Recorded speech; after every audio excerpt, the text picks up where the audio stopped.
All right, what's up, guys? Welcome back to another episode of the Living the Dream podcast. Today on the show, we're going through Proverbs chapter 3, verse 24. So let's get into it. If you lie down, you will not be afraid. When you lie down, your sleep will be sweet.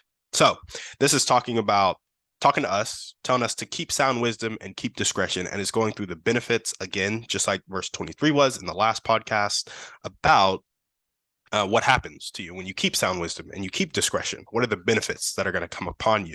And in verse 24, it's talking about when you lie down, you're not going to be afraid. So how many of you, when you go to sleep at night, your mind is racing? You have a bunch of anxiety, or you dread the next day, like me. Like, I built a habit of dreading the next day when I was a teenager.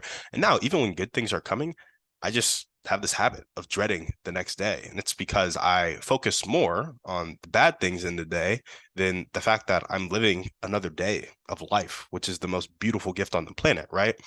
And so I have that wisdom kind of on a head level, but once I start to internalize that wisdom and really live my life by it, I won't have that anxiety. I won't have that fear of waking up in the morning, and I will sleep better. My sleep will be sweet, as the proverb says. And so, yeah, how many of you have that anxiety when you go to sleep? Your mind is racing. You can't stop thinking about your next day or the past day or judging yourself or whatever it is. Well, this proverb implies that wisdom may have something to do with that. So, my interpretation here, the first thing I noticed is that it's interesting how there's that Bible verse where perfect love casts out fear. And when you have wisdom, you will not be afraid. And that's just interesting to me because, recently my family and I had this huge discussion about perfect love and what it means to, like, God's nature is love. Like, God is love. So what does love mean, if that makes sense? And so I don't think any of us really wrap our head around the concept of unconditional love quite perfectly, because, well, if we did, we'd be a lot more like God, right? But I just think it's cool how this verse makes me think that wisdom is a part of perfect love and unconditional love. And that's so because perfect love casts out fear. And as you gain wisdom, you will not be afraid. And so there has to be some similarity there. That's just the first thing that popped up into my head. But very simple interpretation of this verse is that it helps you sleep well because you have the wisdom to not be afraid. You have the wisdom to lie down and have sweet sleep. And I assume it's because it puts a lot of those anxieties and fears to rest based on your confidence in God, confidence in who he is, confidence in his word, and confidence in what he has for your life. And that's why I think wisdom is going to make your sleep sweet. And what does this mean for entrepreneurial things? Well, you notice how I said you have a confidence in God and his word and what he has for your life. This can happen in the midst of suffering, which is interesting because that means you accept that suffering and still have confidence in God, still have faith in God. So you're able to sleep in a sweet manner because, you're chilling because Big G got your back, right? Well, I think similarly in entrepreneurship, there is an acceptance of the natural ebb and flow of entrepreneurship. So sometimes you're low on cash flow, sometimes you're high on cash flow. Sometimes business is booming, growing 20% per quarter, and sometimes you encountered a problem in sales. Maybe your product market fit isn't as good now. You need to pivot, you need to fix your product, or you need to change up your sales process to get sales to stop dipping. Maybe they've been dipping 10% for the past 6 months. Maybe the recession hit and you have to lay off half your employees. Whatever it may be, there are natural ebbs and flows to entrepreneurship, and proper preparation for each ebb and flow will kind of put you at ease. So that wisdom about the ebb and flow of entrepreneurship will put you at ease because you can have confidence that the next market cycle will come around. The grass will become greener as you start to water it, and just beautiful things always follow horrible things because you're never stuck in a horrible situation, and a beautiful situation is never going to keep on going without any bad things ever happening. As you understand that, it'll just help you sleep better at night. A lot of entrepreneurs experience this thing where their mind is racing about their business, about their income, about the impact they're making. And I think as you gain wisdom in the space, as you gain wisdom in life, I'm hoping, because honestly, my mind still races, right? Um, but that wisdom will help you properly prepare, and that confidence in that proper preparation and just how things work will allow you to sleep well and not be afraid. Where has this shown up in my life? I would say I've realized that I need that acceptance and understanding / trusting that I'm in a harder flow right now because I've just started. And so every time you hear an entrepreneurial journey, like for the first couple of years, people are eating dirt. Like nobody hits success right out the gate because there's so many character traits you have to build, skills you have to build, and beliefs you have to break through that you're usually eating dirt in the beginning. And I need to accept that that's the ebb I'm in right now. And eventually it's going to start flowing. And when it starts flowing, it's going to flow nicely. But there'll also be another ebb, right? Like it's going to go back and forth. And hopefully my baseline just increases, right? Like I build standards and habits. So whenever there's a drop, the good times, the good times are great and the bad times are still good / adequate. Like my cash flow is still nice, all that good stuff. But I just need to understand the ebb and flow that I'm in right now. I'm in a harder flow because I've just started. That's where this has shown up in my life. When I apply that wisdom that other entrepreneurs have given to me, I shouldn't be afraid. And I should be able to lie down and have sweet sleep because it's like I've just started. Be patient with yourself, have grace with yourself, and move forward and impact the people you feel called to impact. Where do I want this to show up in my life? I would like the upswing to happen sooner rather than later. So I just talked about the ebb and flow that I'm in. I would really like things to start flowing. That would be nice. But the acceptance is key because it leads to non-judgment.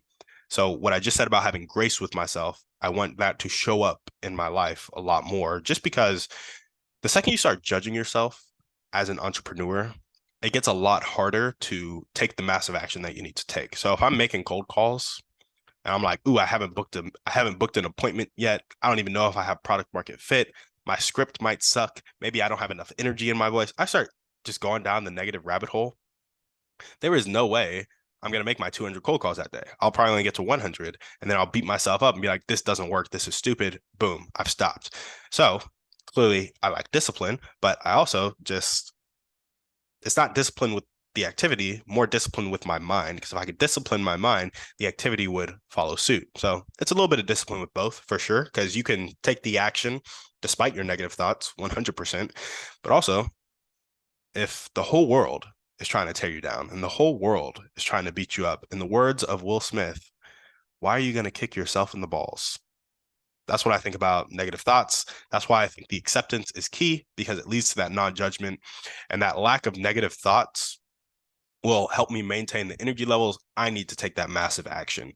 And so that's kind of where I want this to show up in my life. When I think about not being afraid, my sleep being sweet, I think about the fact that I've accepted the ebbs and flows of entrepreneurship, of life, and I'm not struggling to have confidence in my own future because I trust myself, I trust God, I trust the skills, beliefs, and habits that I'm building, the character traits that I'm building. I trust all of that. And because of that, I'm sleeping well at night, because this wisdom has been imparted on me by, other entrepreneurs and through my own experience. So how can you guys apply this to your life? Well, I would say don't judge yourself for where you're at, but also forecast your actions out. So if you're making one cold call per day, ask yourself, if I make one cold call per day, every day for the next 10 years, am I going to be at my goal? Maybe, or probably not. Who knows? It takes, sometimes it takes 200 cold calls for one person to answer. And if that's the case, it's going to take you 200 days to talk to somebody. You might be better off just driving up to the store and trying to talk to somebody, right? So it's important to not judge yourself, but it's also important to forecast your actions out and be like, am I going to hit my goals? And it's hard to separate those two, because it's easy to think, well, if I'm not going to hit my goals, I am bad. And if I do hit my goals, I am good. And this is where you really got to get into kind of your self-worth. And, it's, I was about to say it's easy for me to do this, but it's still hard for me to do this. And I know I'm loved by God. And so if you don't have any foundation for, like, either you love yourself, you're loved by God, or the people around you love you, whatever it is for you, it's going to be really easy to judge yourself for not hitting goals or for hitting goals, especially when society is constantly judging you for not doing it or for doing it. For example, everybody feels the pressure of failure, right? Like when you fail at business, the people around you judge you and they're like, you shouldn't have done that business. You shouldn't have done this. Or are you sure this is the right thing? It's like, well, no, I'm not sure this is the right thing, but it's the thing I feel called to do. And like, the negative energy is not necessarily helping me. I'm already judging myself enough. It's really hard to also be judged by other people. And I think all of that the root of it is like not valuing yourself and putting your value in the fact that I need to do this or become this, or, it's common human problem, right? We get our value from outside validation because we're social creatures. But once you get that internal value solid, you'll be able to influence people more, and you'll be able to take action you'll be able to separate judgment from results. And the question you'll be asking yourself is, am I loved? Yes. Did I get results? No. Am I still loved? Yes. As opposed to, am I loved? Well, fast forward to question, did I get results? Yes or no? That equals yes or no for being loved. No, you got to separate those two. I am loved. I'm worth it. I'm okay if I fail or if I succeed.